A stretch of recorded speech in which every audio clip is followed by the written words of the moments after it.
Well, good Monday morning, everybody. This is Mike Howard. Welcome to the Art of Ronin Leadership podcast.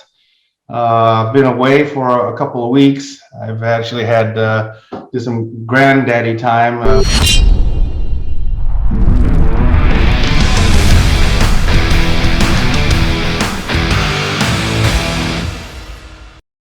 Well, good Monday morning, everybody. This is Mike Howard. Welcome to the Art of Ronin Leadership podcast. I've been away for a couple of weeks. I've actually had do some granddaddy time with the grandkids in Disney, and actually got to wear a Jafar outfit from Aladdin, which, as people who know me, that's probably a big stretch for someone like me. So I'm growing into my granddaddyhood. I've just been busy, but now we're able to get back into podcasting, and as you can see on the screen, I have a very good friend of mine. I consider him a brother in many ways, Chuck Andrews.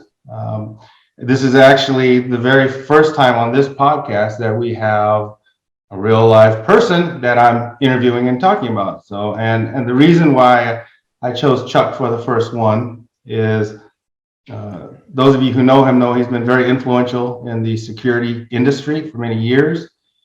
I got to know Chuck years ago when I was Chief Security Officer at Microsoft. But the beauty of what I've learned about Chuck is that there is Chuck Andrews, the security person, the persona that people know, larger than life, which is awesome, and we'll talk about that. But there's also, you strip the layers down, there's also Chuck Andrews, a very decent, caring, loving human being who really wants to help people, help society, help our country, help the world.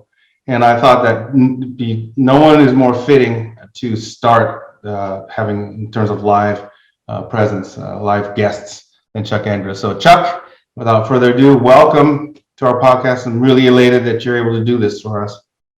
Yeah, thanks, Mike.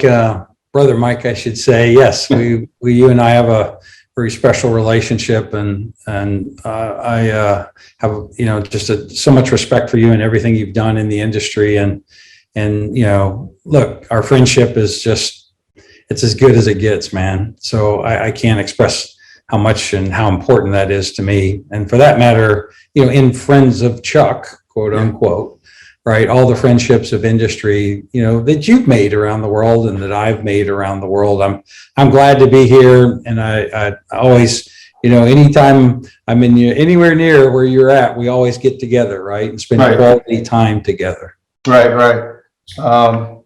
Yeah, you do. We always have a good time too. We have a lot of common interests, including James Bond, right? 007. That's right. Yeah.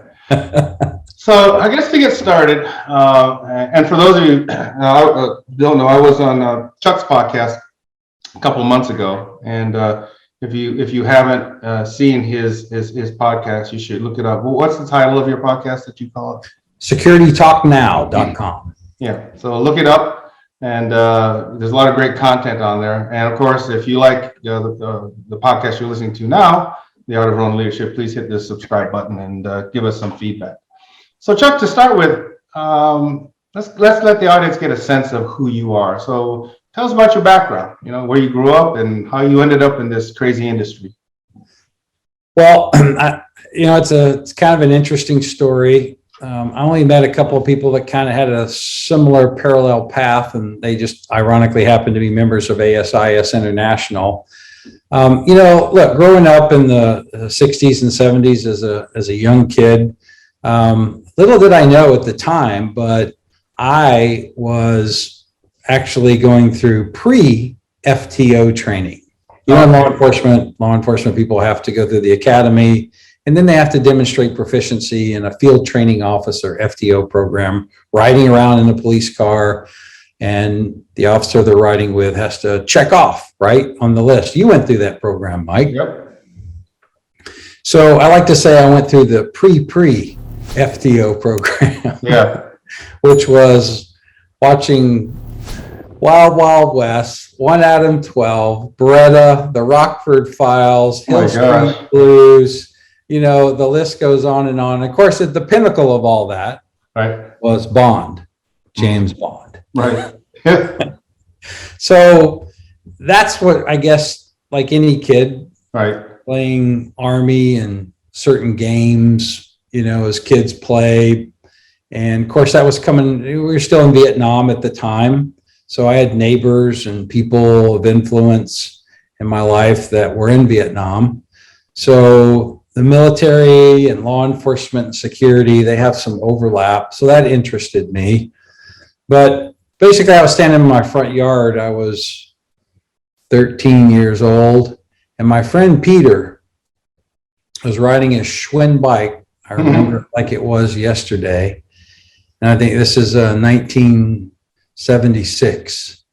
And I said, Pete, where are you going? He goes, to the police station. My immediate response, what did you do? Yeah, right. And he goes, no, you don't understand. He goes, I'm in the police explorers, law enforcement police explorers. I said, get off the Schwinn, sir. I have a few questions for you. Maybe that was my first traffic stop. Yeah, exactly, right? Yeah, the Schwinn. So he told me. I went and told my mom. I said, oh, I got to go to this meeting. She looks at me and she goes, this is for juvenile delinquents. I said, no, Mom, it's not for juvenile delinquents. So making a strong argument to attend, I did, and I joined that night. And for the next 6 years, with 2 different law enforcement agencies here in South Texas and Houston, I rode and logged 4,000 hours of patrol time. Now, Law Enforcement Explorers is a division of the Boy Scouts of America. I was a Cub Scout and a wee below, but instead of ascending to be a Boy Scout, I lateraled over to the career awareness portion of the Boy Scouts of America called Exploring. And Law Enforcement Exploring was very popular and growing. Law enforcement agencies were given charters, and basically you don on a uniform and patches and gun belt and everything but a gun.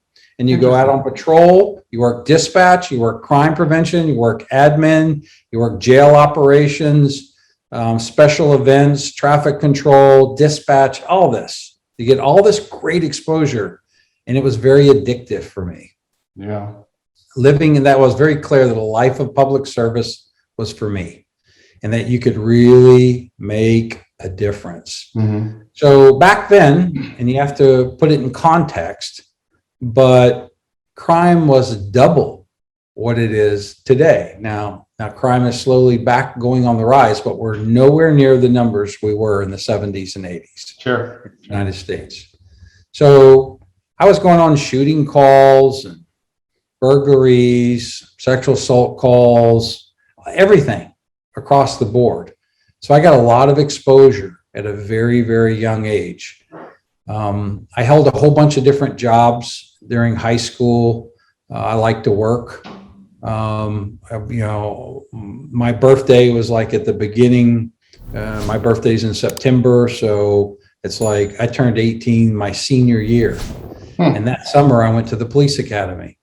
Okay. And I didn't pick up one book or have to study because I spent 6 years. Right.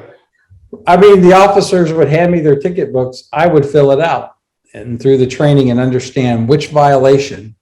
And I still remember it today. It was back then, it was called Texas traffic laws. Okay. The Texas Penal Code, Ronin Civil Statute 6701 AD. Never left my head. Yeah. And I would write out the tickets. So I whizzed through the academy.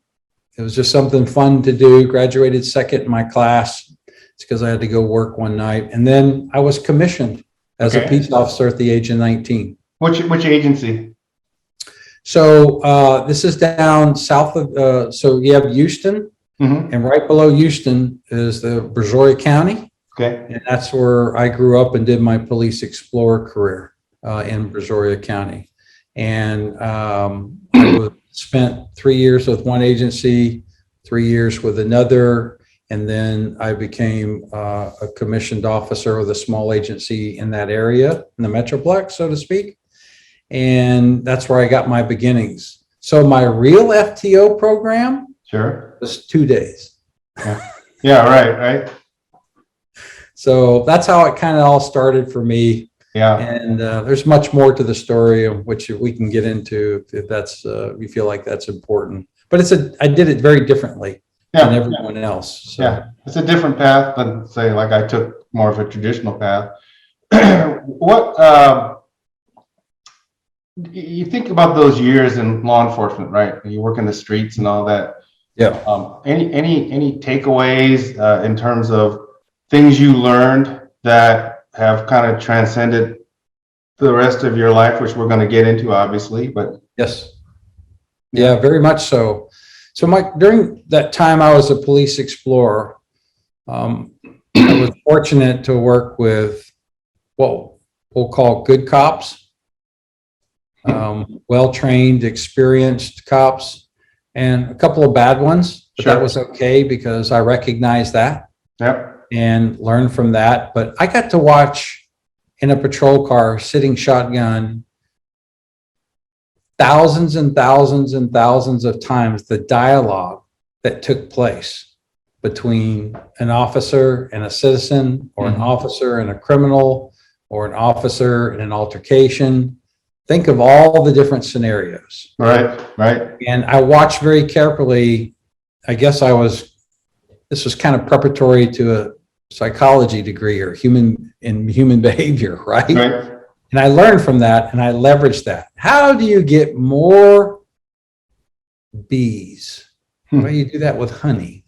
Right. And honey is sweet.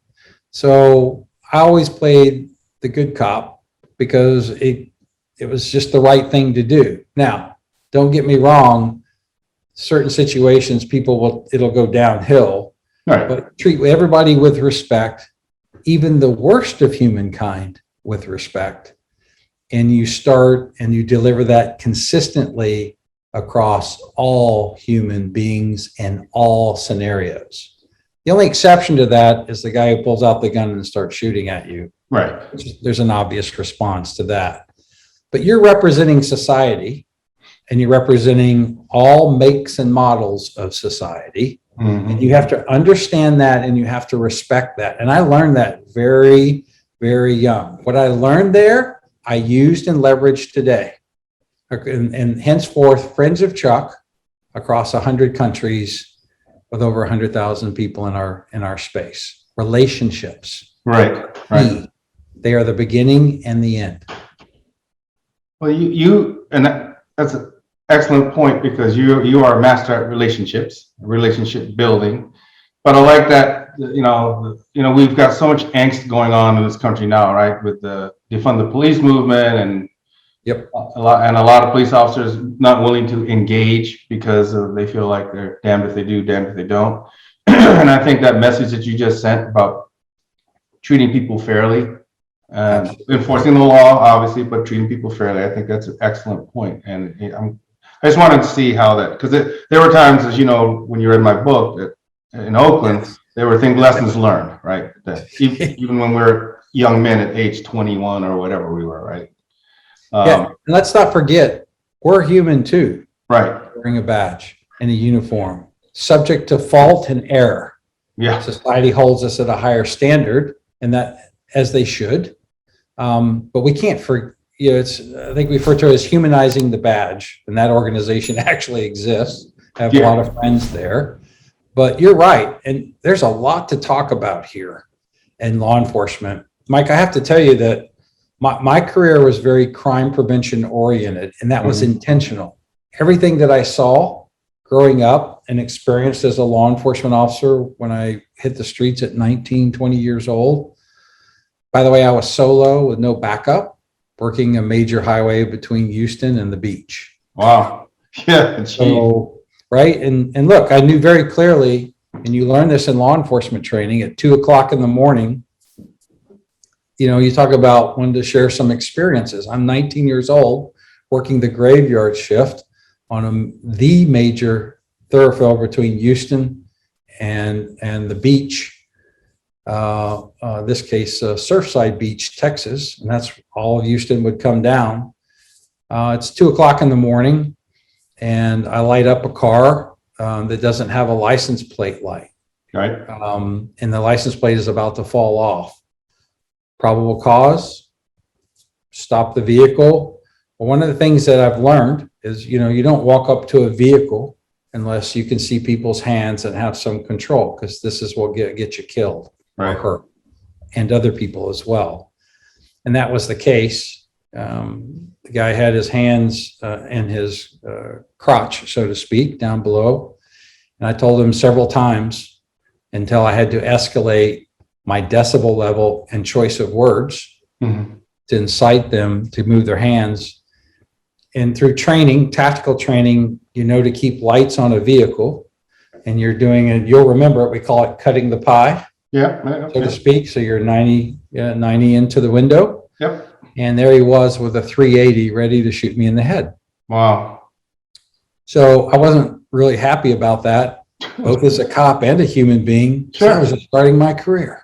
Right, exactly. Yeah. Yeah. And so he had a choice. I already had the draw down on him, and he elected to take his hand off the weapon and put it on the steering wheel. Wise decision. And then he went back for the gun. Oh. And as he did that, and I had I was in a legal situation to my own safety, but I always watched hundreds of thousands of times how officers handle themselves, put themselves in position sometimes, right, where it's not really the best place to be. Right. But I was able to take him and pull him through the window, take him into custody.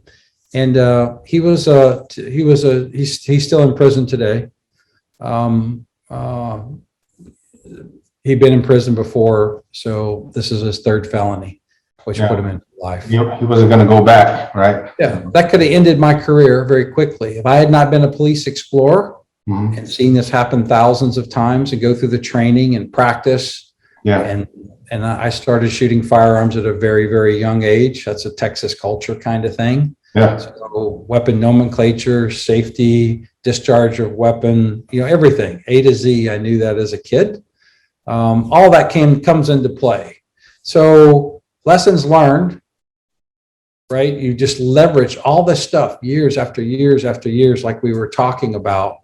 And crime prevention, it made sense to me that my career needed to be in crime prevention.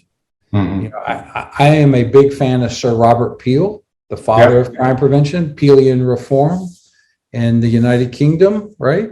So my entire career was dedicated from there forward to preventing crime. So I can tell you anything you want to know about McGruff the crime dog, Nancy Reagan Just Say No program, DARE program, great program, school resource officers.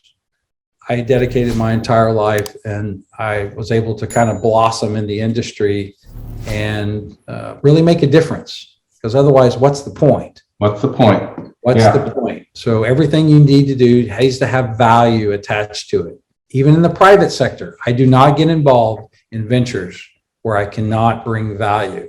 Doesn't matter how good the money is, doesn't matter how good the relationship is. And you leverage that. And this gets into a part that we should talk about, is really mentoring the next generation of leaders, right? Right. So all this stuff that you and I have benefited from, all this experiences, good, bad, and indifferent, I spend probably 20% of my time today mentoring other people or helping them transition from .gov into the private sector. Right. And there are several people that I do that with, giving them advice, whether they like it or not. It's not rose-colored glasses, but you have to share with them the real life experiences. And that's really critical, that you and I and others, and we know, our own colleagues and friends, that spend the time to make sure we pass on, because that's our future. Yeah. I mean, that is truly the best legacy that folks like us could leave, is a security industry or law enforcement industry, or that they're going to be better than we were. They're going to make more improvements, that we want them to be better. And I agree with you with the whole mentoring concept, and God bless you that you're doing that. But that kind of begs the question. So law enforcement, all this time, I look behind you, I see the logo, the famous Friends of Chuck logo, right? And so how did you make the leap into the corporate security, private sector realm? How did that happen? Great segue. because it was because of crime prevention and law enforcement. Okay. There was a nexus with what we call private security. And I recognized that, and I carpe diem'd all over it. So I joined as a cop in law enforcement as the director of crime prevention for the police department. This was in Colorado. I did a big career in Denver metro area. And I didn't know that. I did not know that. Yeah. Yep. So I left Texas after a couple years of law enforcement and moved to Colorado and did an entire career and retired early. Of the Lafayette, Colorado Police Department, which is located in Boulder County. Okay. I spent my summers up there as a kid, up in the mountains, since I was 4 years old. Every year of my life, I've been there. I was there for a month this year as well. Mm-hmm. My grandma spent 50 years there of her life every summer. Kind of how Houstonians beat the heat. A lot of Texans in Colorado have been for a long time. And we were no different. So that's what got me to Colorado. And I was basically hired over the phone and moved to crime prevention very quickly. Eventually, as the director of crime prevention, built an entire program. I did everything that you could possibly do and offer. Timing was really good because that's when the COPS program and community policing and problem-oriented policing and substations, you know, we started to get innovative and really focus on crime prevention. We were able to move the needle in Lafayette in a very big way.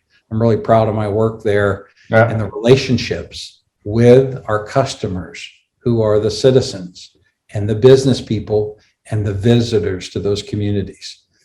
Mike, I'm still commissioned today. This is my 40th year, the commissioned law enforcement officer in my lifetime. And I continue to serve in the reform of as a reserve officer today, giving back. Good for you. So I did that career, and crime prevention was my focus, and that got me to ASIS, to answer your question. Sorry. Okay. ASIS. That's how I transitioned, because it made sense. And there were very, very few law enforcement as ASIS members. And then I got my CPP. I was in the Denver Mile High chapter, and boy, it just opened my eyes. What was really important to businesses in terms of security? For us, for cops, it was shoplifting, loss prevention. That's really was our interface, because we go, somebody get arrested, you know, shoplifter get picked up by someone working undercover. They call us, we make an arrest or write a ticket, make sure there's probable cause. That's all we knew. There's much more to it, because in their world, it was about risk.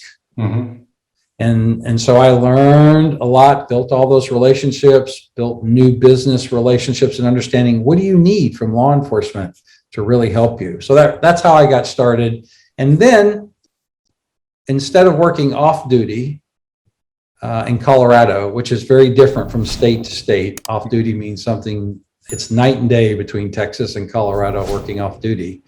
I only worked for the University of Colorado football team for 10 years. That was my off-duty uniform job. I was at every CU Buffalo game, including the 2 Orange Bowls in the 90s under Coach Mack. It was a lot of fun. And band director for the CU Buffs at the time was a University of Houston guy. So there was some commonality. And that's a whole different story. But what else did I do that's important for this conversation is I set up basically Chuck Andrews Incorporated. Okay. And I started doing security consulting really for law enforcement, though. It was like I'd go to these conferences, Mike, and I would look and walk around, as you've done 1,000 times, and look at all the new technology, tools, toys, services. And I'd go, why did you build that? That's not going to work. And they would look at me and go, what? Who are you? Who are you? Nobody. I'm just telling you, as someone who works on the streets as a law enforcement officer. And then I'd share with them why. And then I'd get back home. Mind you, there was no internet in those days. Mind you, there was no cell phones in those days, no Google, no nothing. And I got a phone call and they said, hey, you came by our booth and we liked the fact that you were critical, but diplomatically. Sure. And then the next thing I know, but my whole career, I built this huge consulting practice, which included 9 years of working with Barbara Langley Productions, Cops, the TV show. Is that right? Pretty cool. That is pretty cool. Behind this curtain, in a shadow box, is one of the 3 badges and other 4 pieces in the show. Most successful reality TV show in the history of television in the world. Wow. That's a whole story in and of itself. But I was an advisor and consultant for them for a long time. Very interesting. So I consulted with all these companies, and this evolved kind of from law enforcement products to security products. Right.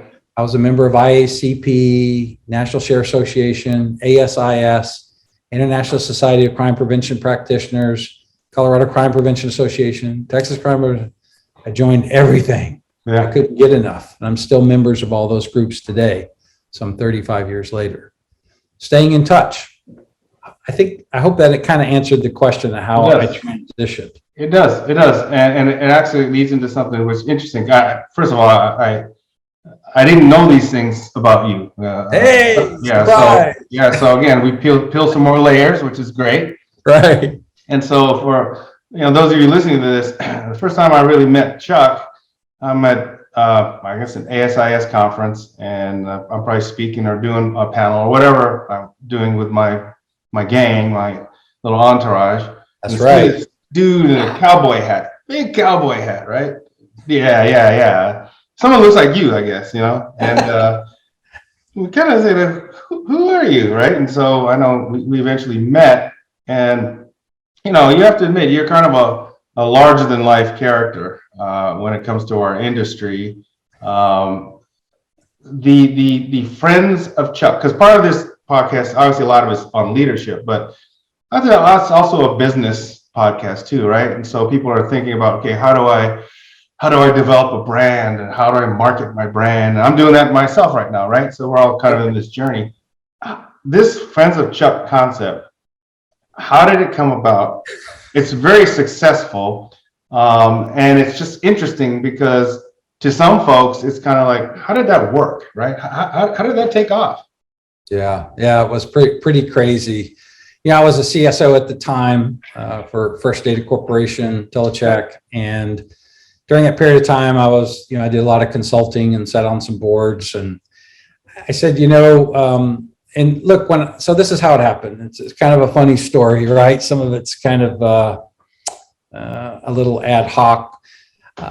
Sure. So when I travel around the world, you're right. Somehow, being from Texas, people don't forget. It is the most recognized shape in the world, they say, the shape of Texas. So I would come home, and once a month, and you'll appreciate this because you were in the same kind of group. There was a group of CSOs in the Houston area that would get together, right, have dinner and visit and solve the world problems. And every time I'd show up, it's like, Chuck, I was in Dubai last week. Oh, where have you been? Oh, I was in New York and Manhattan, over on West 43rd at the Oceana. I was at Jake Javits. I was in Miami. And every time we'd meet, they go, Chuck, I was in Dubai, and I remember getting this message, and it was like 1:30 in the morning over there. Yeah, 1:30 in the morning in Dubai, and say, Chuck, I'm sitting here with someone wearing your Friends of Chuck pin. Chuck, I'm in New York having a conversation. I tell the people I'm from Texas, and they go, hey, do you know Chuck Andrews? Do you know that guy? And I would be harassed or harassed by them every time this happened. So sitting at the table is a friend of mine, Mike, who was also a CSO for the biggest property holder in Houston. Okay. He was an ex-New York cop, but he is Disney trained. I mean, this is one of the family is immersed in Disney. He's a dear friend of mine, he and his wife and kids. And when he retired as the CSO, he did what he always wanted to do, is build a promotions company, branding. And his son designed the logo. He's just sitting at the table and goes, look, Chuck, you can't keep going over. You have to have something associated with it. And within 2 days, what you see behind me and all the design, everything was done. He just did it. And he goes, you have to take Friends of Chuck, and you have to do this, right? And I said, hey, I don't disagree with you. Right. And that's how it actually started. But there's another story that kind of goes with it. So my alma mater, or one of them, is Sam Houston State University. I did my CJ degree there. Right. I've always been connected to the university as a lifetime alumni still today. And that's the top criminal justice school in the world. Of course, that comes with some bias, but it's really true. It's either John Jay in New York or Sam Houston State in Huntsville, Texas. That fight continues. Of course. So I had an opportunity to teach there many times as a graduate adjunct professor. I sent my friend Frank, and this is how the FOC part of it. He was also at the table with Mike when we met, my friend Frank. And to Frank's credit, I sent him up there in my steed to teach. He just got his MBA from U of H. Frank's an ex special operations, a military guy, and federal government law enforcement guy. And he comes from our world. And he goes and teaches. Students are there. I call them my kids. Not supposed to say that, but they're students. Right. They go, "Hey, where's Professor Andrews?" "Yeah, where's Chuck?" You know, and he's getting a little annoyed, and he goes, "This is the house of Friends of Frank." Right? Yeah, we were Mike. We're talking about Friends of Frank. Right. And Friends of Frank. Basically, the students responded and said, "No, we're all friends of Chuck." "No, Friends of Frank, friends of Chuck, friends of Frank, friends of Chuck." And Frank's like, I think, sending me a text or something and going, "What is wrong with your students?" This is the first time he's ever had a chance to teach. And this course this is actually in the computer science department. As you well know, part of becoming more educated in the fight against crime, the focus has been digital, cyber. Right. So I spent the last 15 years focusing in that area of expertise. So anyway, out of that, he brought that back to the meeting. Mike heard it, got to do the Friends of Chuck thing. Boom, bang, logo done, and Chuck figure out the rest. And so from there, I started building a methodology that I use. It's copywritten, and I use it in everything that I do. And I call it SIR. The acronym is SIR: Strategy, Intelligence, and Relationships. And that's what I've built off, and everything that I do is very specific to that. Yeah, I mean, it's just successful, and I just think for those listening who are looking to build their own brands, as you can tell from Chuck's description of how this happened, there's strategy behind it. There was also a certain bit of happenstance, but it's also someone like Chuck, you seized on the opportunity and you took advice from people, and then you developed your brand, which was hugely successful, right? I mean, you see Friends of Chuck pins everywhere, which is awesome, right? And it must give you a great feeling too, seeing what you've built over the years. It does, but Mike, it's friendships over finances, my friend. Yeah. And you have to be okay with that. Yeah. And I'm okay with that. Yeah. Which means I've missed many an opportunity to be very independently wealthy because friendships were more important. And I'm not willing to buy a company and fire everybody. I'm just not that kind of person. Yeah. And listen, when you die, all you have is your friends and your family. Yeah. And your legacy, right? Yep. Yeah. Absolutely. Now listen, I'm by no means perfect. I have plenty of faults, right? Yeah. And we all do. I think that at the end of the game, I'm in the 95 percentile of doing the right thing and trying to do it correctly. And but I would, if I wasn't in law enforcement, I'd be somewhere different in the security field. But I'm glad that I have that perspective and still do today. A balance of volunteering, public service, and building innovation and technology and all things security, crime prevention, if you will. It's just the law enforcement's version, crime prevention, quote unquote, is security. Yeah. And I adopted that, over into the private sector. Yeah. So now strategy, intelligence, and relationships, essentially that's what I do. And, I have a website, friendsofchuck.com.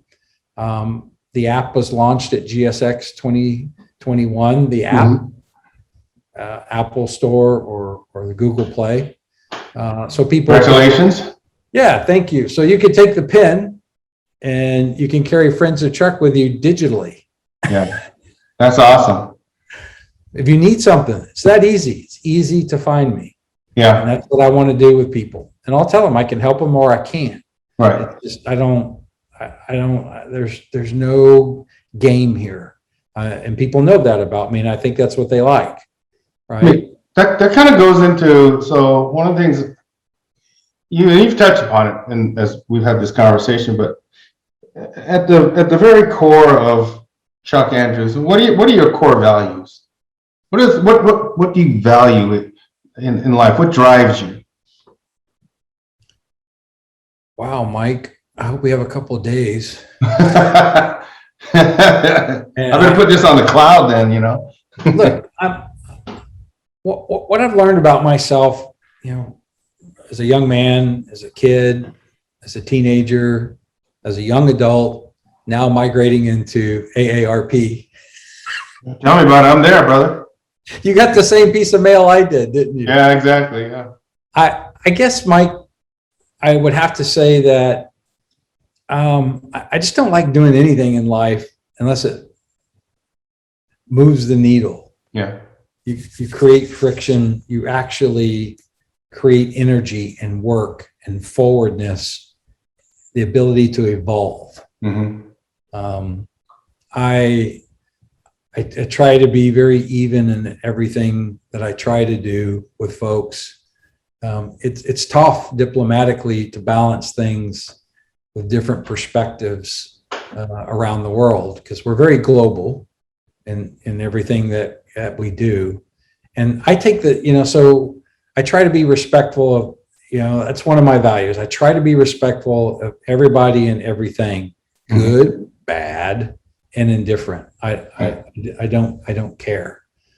And then I always start there. So I very, very much value the respect first and foremost.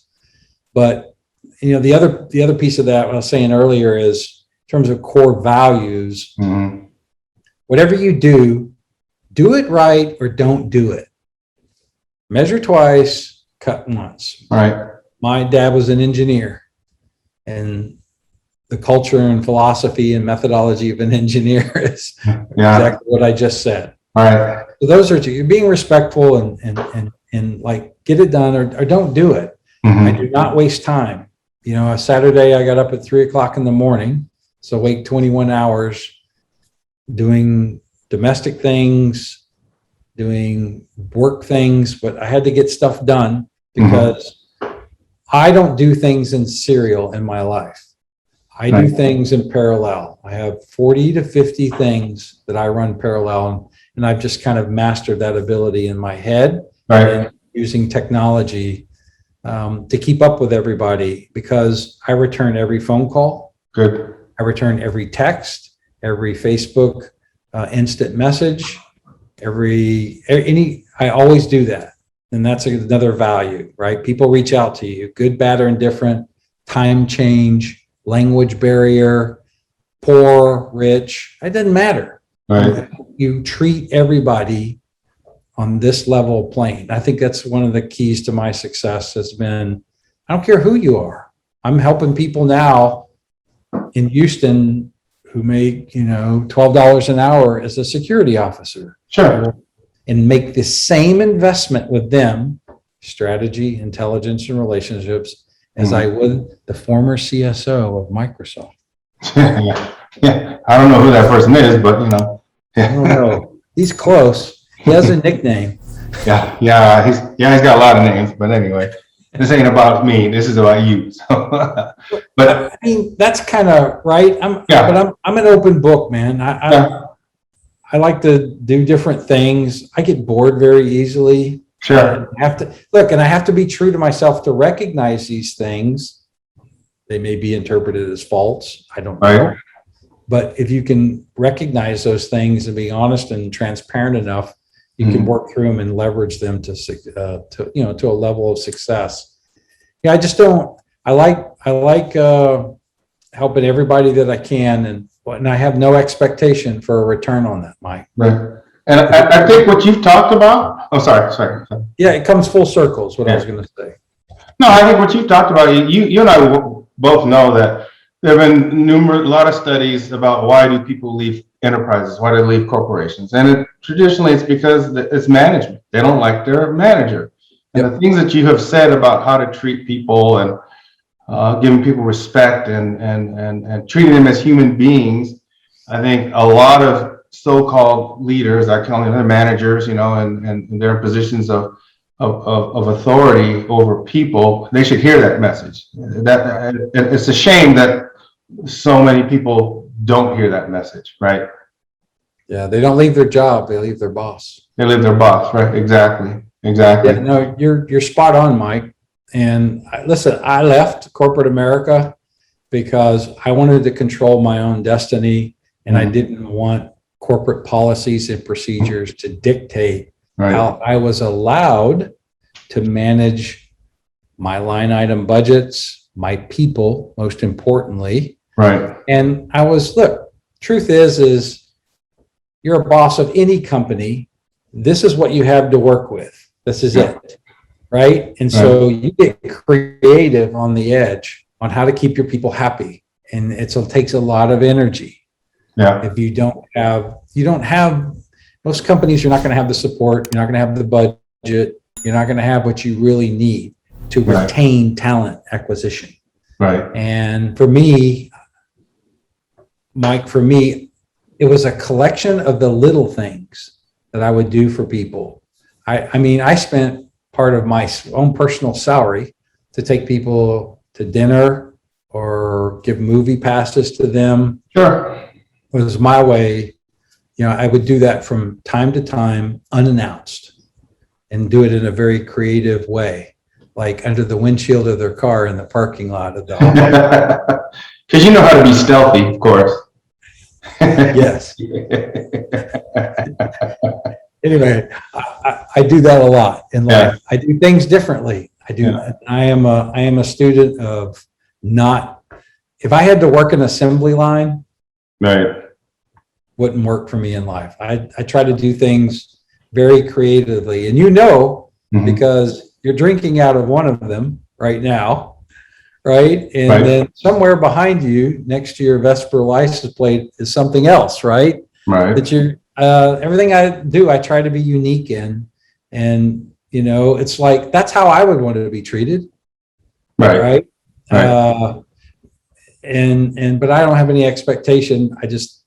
This is from my mom. I learned this from my mom. Right.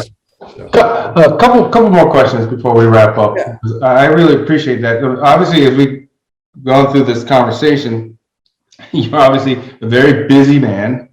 You've got a lot of things going on. Like you said, you don't like to be bored, and you're just involved in so many things, not just business wise, but community wise as well. Sure. Obviously. But you know me, I'm also a big proponent of making sure that you get enough downtime, get some relaxation, because it's not just for you. You're an example to your troops by doing that. How does Chuck Andrews relax? I know you're a family guy. I mean, what do you do for relaxation? Well, my kids are been grown and gone for a long time. Sure. So for many years of my life before I lost a lot of weight. You did. Congratulations, brother. Thank you. The movie theater was a great escape for me. As a kid, that's where I worked for 4 years in a movie theater that was built in 1941 or 1942, an old school. That's awesome. Heavy blue 1,000-pound curtains, right? Just like it was. And so I love that. And that was always my escape, was the movie theater. Mm-hmm. And that's downtime for me. And when I used to work graveyard shift at night, in the daytime, when I woke up at 11 or 12, I go to the movies and there'd be nobody in the theater. Yeah, I love that. I love that. Right? Yeah. I did that for decades. And that's one of my escapes and downtime. Yeah. My work is my hobby. And I enjoy making progress and creating positive friction, moving things forward, Mhm. building things.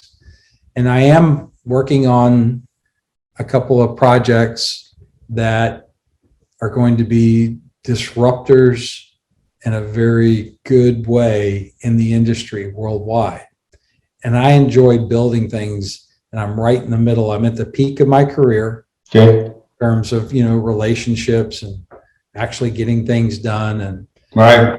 I'm building those things right now. In the next 2-3 years will be the legacy of my work in innovation and technology that will affect every country in the world and technology in the world. So I'm working on those kinds of things in the cyberspace, doing the same kind of thing, building a very large company in that space, because that is the future. Yeah. You have to have the competencies to do well in this business on the cyber side. So being an owner of a cyber organization bodes well, because I get to work with the coolest, most creative unicorns and mad scientists Yeah. in the world. And I grew up with friends that are very intellectual in that space, and they have their own world. And from an owner perspective, I know how to interface with them. I know what they like and what they don't like, and they love a challenge. Give them a puzzle, a very Sure. complicated puzzle, and then they will be happy for the next 72 hours, Right. drinking Red Bull and Yeah. Those brainiacs yeah. So that's kind of that's kind of where it's headed for me. And I don't have much downtime. Sure. 40 hours in my life is, 70 hours, 80 hours a week for me. And I try to fit in there the balance. So every time I go on a work trip, it always includes downtime. Good. But in my world, what that means is, like, I'll be in New York City for ISC East, November 16, 17, 18. Looking forward to get back. I'm not hearing great things, post-COVID about crime and activity, but I'm going to go look at it myself because I'm in New York 2, 3, 4 times a year. Sure. So it's interesting to see. But when I get there, I'll get a chance to, catch up with people, interface. I'm really looking forward to that and seeing you in December. Yep. Can't wait. Because our time together is very much quality time, and we almost solve half the world's problems. We can make a damn good attempt at it. That's for sure. Right. We're gonna try. Right. Yes, we're gonna try. Yeah. So that kind of, I hope that answers a little bit. It does. It does. It all slides in a different way, right? Retirement's not my future, Mike. Sure. It's not. Yeah. It's not going to be, because I'm put on this earth to make some things happen and help some other people. And I'm not here tomorrow. It's okay. I've very much checked all the boxes at least once. Yeah, you've lived a good life. You'll be here a lot longer. I'm quite sure, very sure of that. Yeah, retirement is, I didn't think my retirement was going to look like the way it does now, right? Right. I thought I'd put out you and I talked about it, put out a traditional shingle, do some of that stuff, which I did. But, we all find our own kind of avocations in life. And this, for me, is one of them. So we've gone through the life of Chuck, right? We've gone through your journey. We've gone through what you think about mentorship, how important it is. We've talked about your brand and how it came about, your values, and kind of how you've transitioned from public to private sector. I guess if I'm an aspiring leader, right, or a young leader, or just somebody in their first leadership position, or kind of progressing and still learning, we're all still learning. What's the one bit of advice that Chuck Andrews, with all of your experience and knowledge, what's the piece of advice you'd give to these young aspiring leaders? The young aspiring leaders, I fall back to the young professional in a big way, and get a chance to mentor those folks. One of the things I remind them is, you can't text everything in life. You actually have to pick up the phone. Yeah, right. Those people that I've had a chance to mentor, that's really important. And they realize that, and they're seeing the yield from that advice. Talk to people on the phone, spend the time, follow up. Do not leave your senior citizen friends because you have to figure out, look, we're happy to text them. Sure. But I think it's harder for them to pick up the phone and spend 20 minutes on the phone. That's how it works. You have to spend time with people. The other part of it is do your homework. That's the intelligence part of it. Okay. Take the time to understand what you're walking into and what you're working with. All right. And lastly is everything is a campaign or a strategy, as I like to say. Okay. So go into something with a strategy in mind to include exiting stage left. You have to have the contingency, right? As part of that. Right. Overall, I tell them, look, put your egos aside, take some risks now, as opposed to later in life. Put yourself out there. Public speaking, which you can appreciate, Mike, put yourself in the most embarrassing situation that you can and learn from it, because that's the only way. Yep, exactly. That's exactly. I know, I say what? Death, divorce, and public speaking. Right. You have to put things that yourself people out fear the there, most. Yeah, right. because when you speak publicly, you're not going to have to write a check when you get divorced for half of everything you own, and you're not going to really die. Right. Yeah, Seems exactly. like it. Yeah. You may actually learn to like it, like we did. Right? Exactly. And so I tell them to take the risks. Go out and push yourself. Follow up with the older population. We can text them, no problem. And those are three things that come to mind that I always talk to them about, because those are real things. And there, some are willing to do it and some aren't. Some of them I'm watching them blossom. I can name 2 or 3 people, ASIS young professional folks who are doing incredibly well, and they're already moved into leadership positions. That's so gratifying to see, right? It is. Yeah, it really is. And what's really fun is I help a lot of people become CSOs and get those jobs, and all that's back channeled, and it's all relationship driven through intelligence, driven by a good strategy. Exactly. Yes. And the branding. That's what's cool. Yeah. And that's what's really cool is now they're running the world. Yeah. That's good. The biggest companies in the world, they're part and parcel, and they will be the global CSO in due time. And that's really gratifying.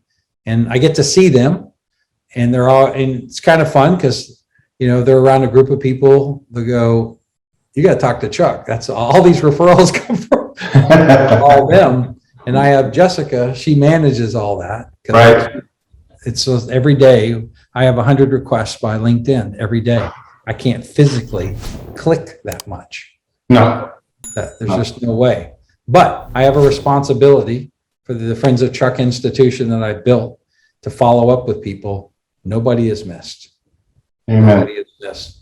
And it's not a bot. It's really a person who answers. Yeah.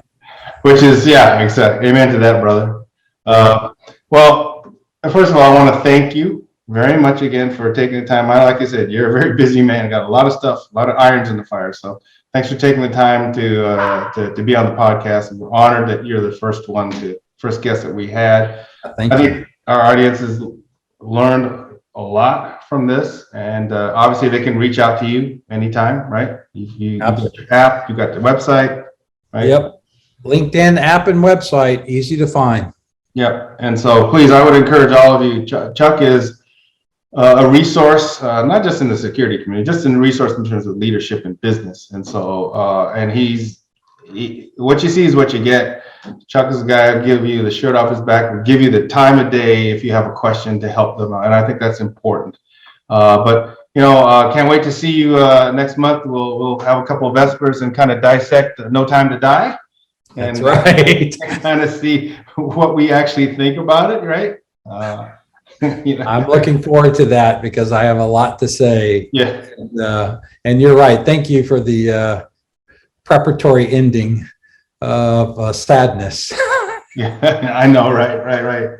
But well, I'll make us some good Vespers, and we can kind of see where that's going. But hey, best to you and your family, and thank you for being on our podcast, Chuck. For those of you, if you like this particular episode, and I'm sure you will, with the kind of guests that we have and Chuck, please hit the like button. Please subscribe to the Art of Ronin Leadership, and obviously, please. Look at Chuck's podcast as well, and as well as his social media presence. So have a great day, rest of the week, my friend, and we'll talk soon. Thanks, Mike. Appreciate it. Take care.